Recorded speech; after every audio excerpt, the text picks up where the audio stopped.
Maintenant, nous allons passer à la vitesse, au calcul de vitesse, avec Bernard Bozamy, qui est président directeur général de la Société de calcul mathématique. Nous allons parler du lien ou des liens qu'il y a entre la vitesse et la mortalité routière. Vous avez publié une étude pour la Ligue de défense des conducteurs sur ce sujet. Est-il raisonnablement, scientifiquement correct de lier les deux? Et aussi, est-ce que le mot Nielsen vous fait sursauter? Oui, merci pour cette invitation. Rien ne me fait plus sursauter. Je suis mathématicien, c'est une discipline très ancienne, de l'ordre de 6000 ans. Et c'est malgré moi, en quelque sorte, que j'ai été requis à la demande initialement Autoplus, puis la Ligue de défense du conducteur, pour donner un avis critique sur un certain nombre d'études, et je dois dire que j'ai été passablement stupéfait parce que ces études n'ont strictement aucune valeur scientifique. Si on s'intéresse à la question de la diminution du nombre de morts, pour prendre un exemple qui nous intéresse aujourd'hui, eh bien, il y a à l'évidence 3 paramètres à prendre en considération. Ils ont été mentionnés aujourd'hui, mais ils ne sont pas mentionnés dans les études que j'ai pu lire. Le premier, c'est le comportement des conducteurs. Le deuxième, c'est les capacités techniques des véhicules. Et le troisième, c'est les infrastructures. Tout le monde en a parlé, mais ce n'est pas écrit dans les articles. Alors, ce qu'ils prennent, c'est simplement le comportement des conducteurs versus nombre de morts par an, sans d'ailleurs se soucier le moins du monde, comme disait le représentant de Fédération des motards en colère, du parc automobile ou du nombre de kilomètres parcourus, et ils en déduisent ce qu'on appelle un modèle mathématique.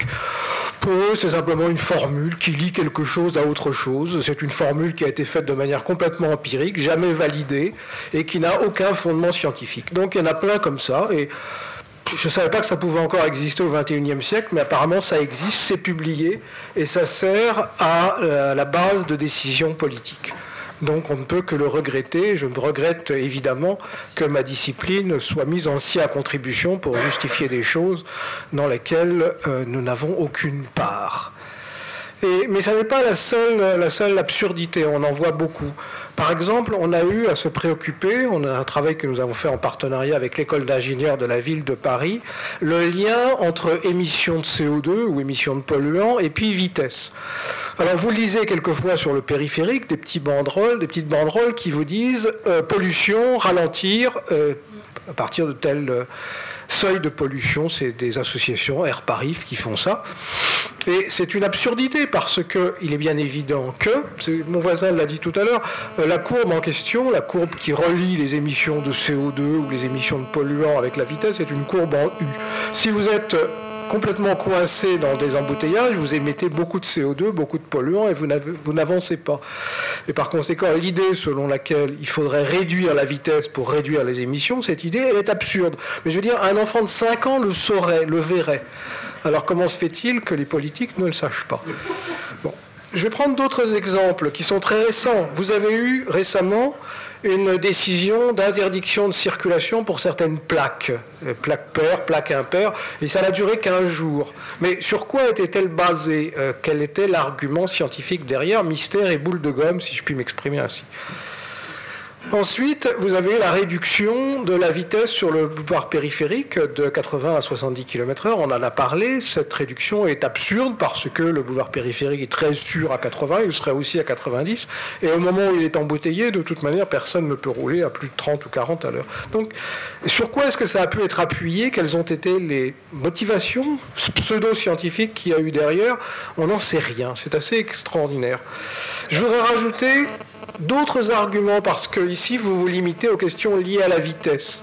Mais l'automobile est attaquée aussi par la possibilité, mise dans la presse, d'émissions de polluants. Vous lisez quelque part, bien souvent dans des journaux, l'automobile serait responsable de 3 mois d'espérance de vie en moins sur chaque personne. On ne sait pas d'où ça sort, ça n'a strictement aucun sens. Ou bien tant de décès liés à la pollution. Alors vous voyez des gens avec des masques, ça fait très bien, surtout si c'est en Chine, etc., etc. Donc là encore, il n'y a pas de justification scientifique derrière. Un autre élément aussi, ça a été la suppression de l'éclairage public. On n'en parle pas beaucoup de ça, mais la mode est aux économies d'énergie et par conséquent tout ce qui peut contribuer à la réduction de la consommation d'énergie est le bienvenu, même quand ça nous ramène au Moyen-Âge. Il va bientôt falloir se promener avec un fanal derrière ou devant son automobile. Ce qui est également absurde, c'est les formules. Alors vous avez parlé de la formule de Nielsen, elle dit 10% de réduction de la vitesse, 10 km/h de vitesse en moins, c'est 10% de morts en moins. Formule ridicule. Moi, si vous voulez une formule, je vous en propose une. Ce sera la formule du genre 10 km/h en moins, c'est 100 000 chômeurs de plus. Cette formule-là, elle a le mérite de la simplicité. Ensuite... Attendez, vous n'avez encore rien vu. Si on s'intéresse aux investissements publics, alors, mon voisin qui est économiste, donc très distingué, se préoccupe du rapport coût-bénéfice. Ok, vous avez de l'ordre de 3300 morts par an en France dus à l'automobile, ou liés à l'automobile. Les accidents domestiques, 12 000 par an. Chiffre officiel. Personne ne parle des accidents domestiques. Ensuite, l'alcoolisme, indépendamment de la voiture, 50 000. Bon, alors, préoccupez-vous, alors c'est plus, 3 300, 12 000, 50 000. OK. Ça dit tout en ce qui concerne la politique publique. À mon avis, la question est mal posée, y compris dans cette table ronde. Vous pouvez discuter, mettre plein d'arguments scientifiques sur la table, ils sont sûrement pertinents, mais excusez mon langage, tout le monde s'en fout. De toute façon, les jeux sont faits. Vous êtes en présence de gens qui sont doctrinaires et qui ont décidé que l'automobile, c'était un danger pour la civilisation. Alors, les morts sur la route, c'est un argument qui est pris. Les consommations de pétrole, c'est un argument qui est pris. Mais de toute façon, il n'y a pas vraiment besoin d'arguments. C'est un danger public, il faut supprimer l'automobile. C'est devenue une doctrine, donc vous vous battez contre des gens qui sont devenus doctrinaires et vous n'y pouvez rien. Ce n'est pas un mathématicien qui peut vous aider, il faudrait un prêtre. Ensuite, j'ai un exemple du même genre, parce que l'automobile ou la civilisation industrielle, c'est pas la seule. Je me suis dit à un moment, c'est la civilisation industrielle qui gêne. Donc, j'ai été invité il y a à peu près 3 semaines de ça par l'association des irrigants de Dordogne. Vous savez, c'est des pauvres gens, ils sont cultivateurs, et puis pour faire pousser du maïs, ils sont obligés d'irriguer. Et on les prend à partie en disant à partir de maintenant, vous n'avez plus le droit d'irriguer, il y a des tas de réglementations. S'il y a de l'écrevisse à pattes blanches, vous ne pouvez plus irriguer. Alors ils m'ont invité, puis j'ai regardé, comme j'ai fait avec vous, là, les motivations mathématiques derrière les formules, etc. Il n'y en avait aucune, évidemment. Puis je leur ai dit, écoutez, on n'y peut rien, c'est des doctrinaires, vous n'avez qu'à acheter du maïs en boîte, et puis c'est tout. Et je vous ferai la même remarque. Vous n'avez qu'à naître ou habiter sur le lieu où vous travaillez, et puis c'est tout. Nous, en mathématiques, nous sommes habitués aux périodes d'obscurantisme. Il y en a une entre Aristarque de Samos et Copernic. Elle a duré 1800 ans. Et pendant ces 1800 ans, il y a eu des tables rondes au Sénat, tout ce que vous voulez, des thèses, des travaux de recherche, et des publications, des cours. Et les gens étaient complètement persuadés que la Terre était immobile et que le Soleil tournait autour de la Terre. Eh bien, il a fallu 1800 ans pour en sortir. Donc, si vous voulez, moi, je vous donne rendez-vous dans 1700 ans. Ça ira peut-être mieux. J'allais vous proposer la même chose. Merci. À bientôt.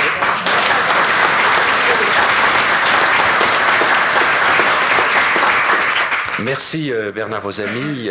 Je vais juste ajouter une petite chose, effectivement sur l'éclairage des voies rapides et autoroutes en Île-de-France et autour des principales métropoles. Lorsqu'on a pris cette décision, on a dit oui, il y a moins d'accidents quand c'est pas éclairé. Étrangement, un de mes derniers papiers avant de quitter la radio, c'était la Belgique qui avait testé de stopper l'éclairage et eux, ils avaient doublé le nombre de victimes.